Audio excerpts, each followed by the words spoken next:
Hello and welcome to Phi Academy. Today we are going to have a look at bounds.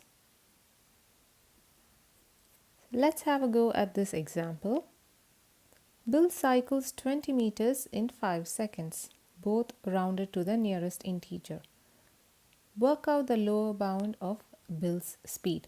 Formula to work out speed is distance over time. To work out a lower bound and upper bound of Bill's speed, we have to work out the lower bound of our distance and the upper bound of our distance. The distance given is 20 meters rounded to the nearest integer.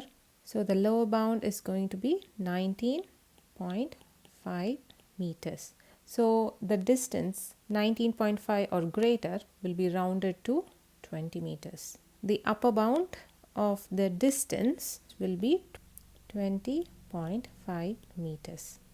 So let's work out the lower bound and the upper bound of time now. The lower bound of time, which is 5 seconds rounded to the nearest integer, is 4.5. The upper bound of time is going to be 5.5 seconds. If you are not sure how to work out the lower bound and upper bound, check out my previous video where I discuss in detail how to work out the lower and the upper bounds. I will link it in the description box below. So to work out the lower bound of speed, or in other words, what can the lowest possible value of speed can be? Now speed we work out by dividing distance by the time.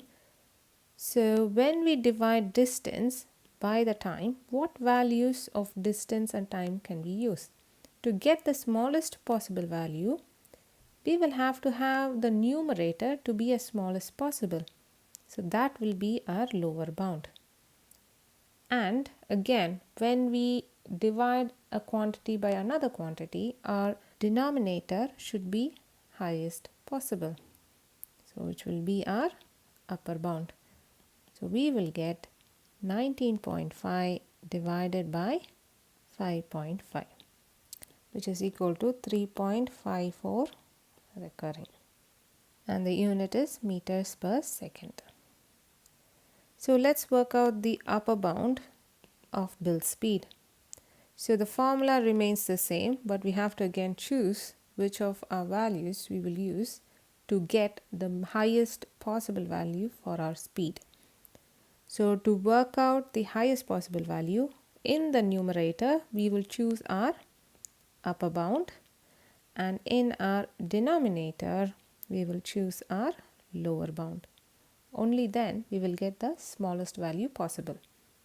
So we will have 20.5 divided by 4.5.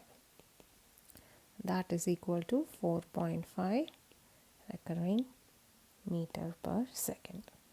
So it is quite obvious that this is definitely lower than this. So this has to be our lower bound and that will be our upper bound.